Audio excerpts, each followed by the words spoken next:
Hello and welcome to the KISS Limelight. I'm your host, Paul Kazar, and this is a show where every week we are blessed with a guest, and this week we've been blessed with one of our own. So, ladies and gentlemen, this is Mike Clark, aka LEKTRK. How are you, mate?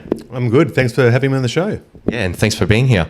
So, just for the listeners, can you give us, you've got such a rich history with KISS FM and with all the projects that you do. Do you want to just give us a bit of a rundown of what you've been up to? Sure. I helped KISS FM with some of their tech stuff, but basically I had a show for about 3 years. I just finished in December, really sort of focusing on trying to get the Aussie artists out there in the sort of this dark sci tech sort of scene and the techno scene. Also a few international guests over the years. Started to really focus on the international in the last year, and it was really good. But I decided to take a bit of a break this year and focus on some other things. Yeah, because you've got some personal projects going with your productions, because you're a producer and a DJ. That's right. Yes, I produce sci sort of somewhere in between dark techno and sci tech, I guess. Yeah, really good tempos. You kind of play within the 125 to 135. Is that kind of the space that you operate in? Yeah, probably 128 is kind of the sweet spot, but yeah, up to about 130, 135. Yep. Beautiful. And a little bit of a history. So when did you start DJing? You've DJed abroad, lots of things in your life. So when did it all kick off, mate? Well, I'm more of a producer at heart, I'd say. So I probably started producing many years ago when I was living in London with a mate. He kind of sucked me into doing it. I think he just wanted someone to produce with. And came back to Melbourne in 2009. Kind of fell by the wayside for a bit, and then ended up getting together with a collective, and we sort of created LEKTRK back in the day. It was probably about, I'm going to say 2013 or so. It just went from there. We were really messing around. I think we called LEKTRK the name because we were just doing electronic music, a lot of house, a little bit of techno. Didn't really have a direction, and we kind of wanted to, I guess, just write whatever we felt like writing at the time, and we were fiercely independent at the time. And sort of coming around 2018 or 19, the other guys sort of got their own little project, so I kept going with LEKTRK. But I should call out, I did a lot of work, and I still do collabs, and it's still fun. We still, get together and have a few drinks and write some music. Chris, Tim, that's what it's about. Al, and Simon, who's here today. Sensational. Let's get into that in a little more detail. But shall we start with your first track? Do you want to tell us about it? Sure. This is the first track I did. This is sort of when I went, I guess, solo, still fiercely independent. I hadn't sort of picked up on the labels at that stage. But it was the first track that I really sort of got some momentum, and, it really got out there. And what's it called? Storm. Storm, ladies and gentlemen. That's what it is. It is this one.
just talk while the track's going, Mike.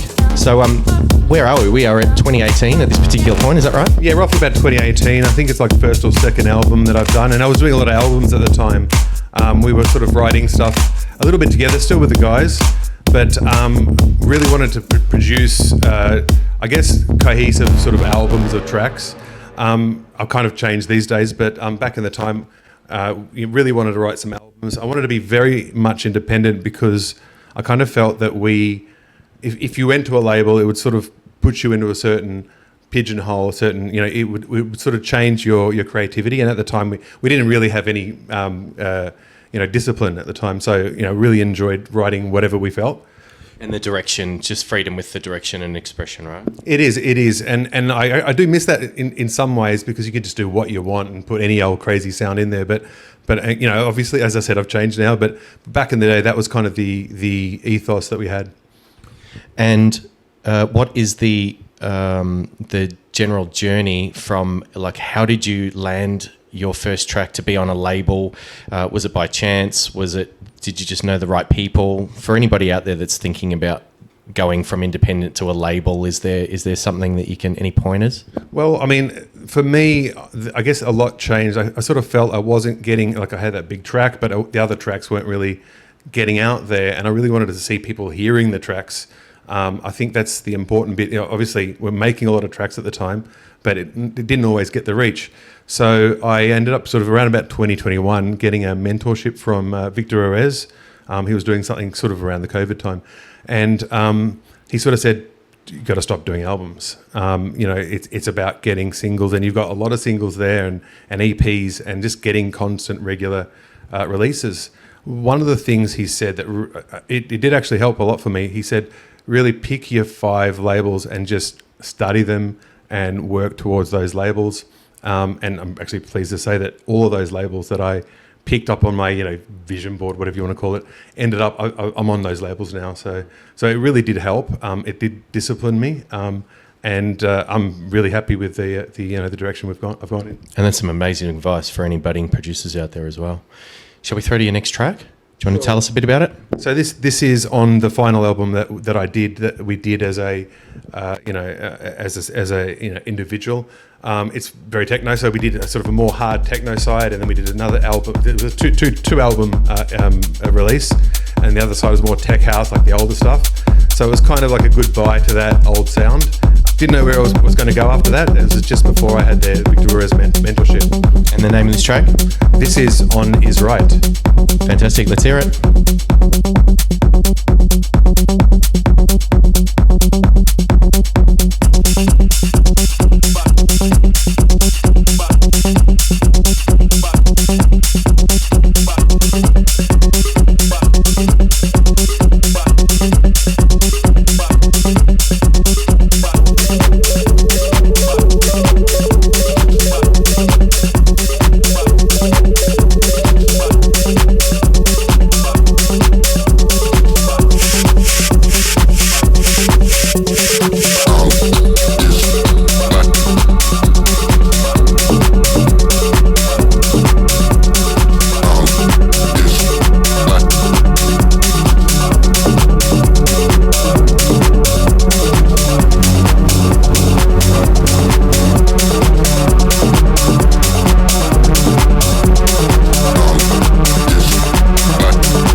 Mike, as this is playing out, I think a key thing for you is the evolution of your sound as you kept and changing your sound. There's been a lot of things that have happened and a lot of influences and things that have helped to steer your journey. So do you want to talk about those? Sure. So this is sort of coming out of my sort of techno era, but I did.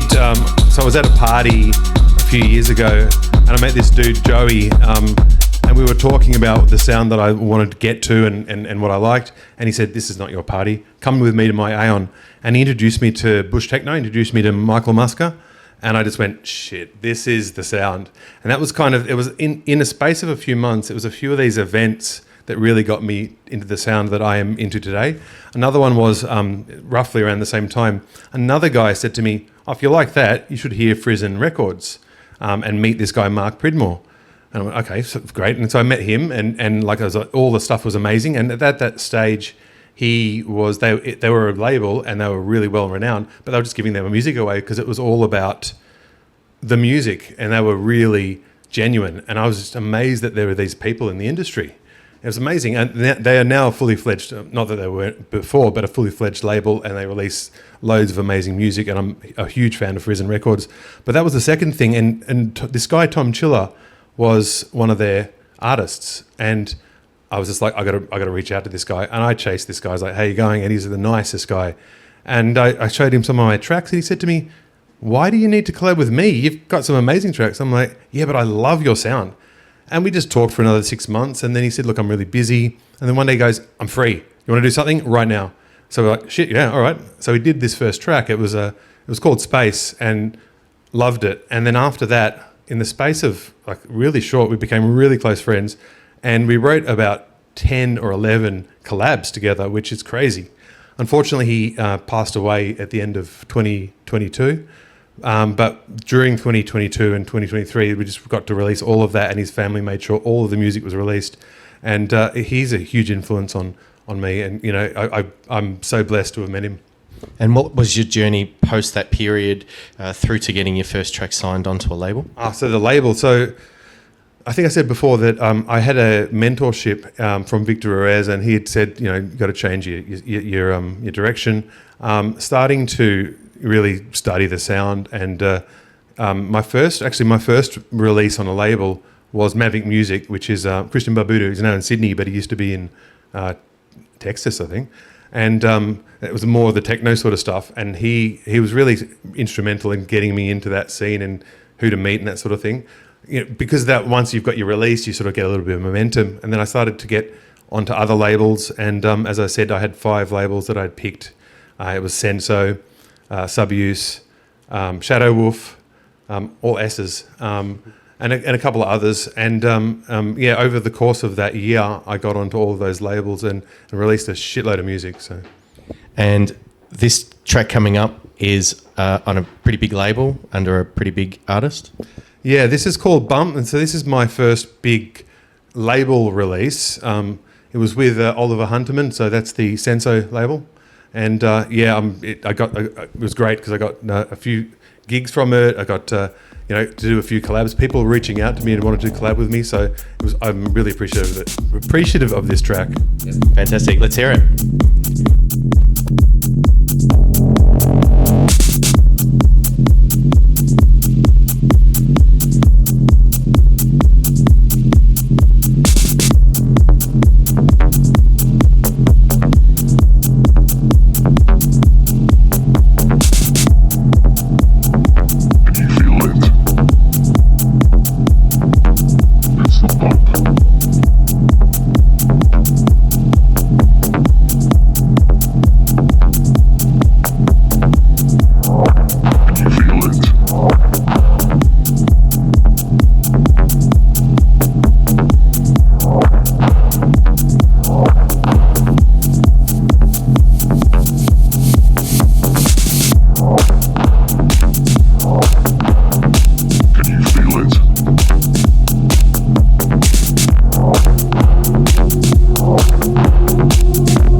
So, Mike, as this is playing, do you want to just talk about the labels and all of your affiliations?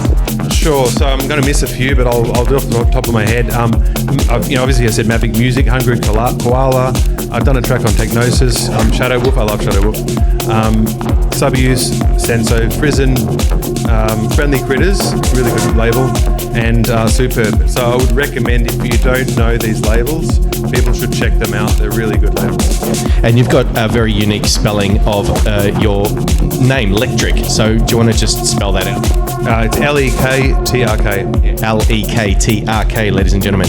And we'll talk about your socials after your 60-minute guest mix, which we're going to do right now. How you feeling? Yeah, good. Looking forward to it. Yeah, so am we. I think we all are, folks. So let's get into it. Before we do, I just wanted to mention there's a few gigs that are coming up. Yeah. I did want to mention that I'm up in March for Frisen's 8-year anniversary. I'm also doing a festival up there the week after. But also for tomorrow night, I'm on the team, the terrestrial events team. They're at Craftworks Corner, which is near from here. There's a gig. It's a white ribbon, fundraising gig. Really good. The people who manage this gig, Aggie and Reese, are really strong and really want to make sure strong on the safety of the industry and basically wanting to really bring awareness to the white ribbon cause. So I thought I would mention that. Yeah, fantastic. And for anybody that wants to catch that again, that is on your Instagram, right? You've got those posted on your Instagram and anywhere for people to find? I do, and the Kiss FM events page. Yep. Fantastic. All right, so let's play out this track, throw to a short ad break, and then we're going to have LEKTRK 60 minutes in the mix.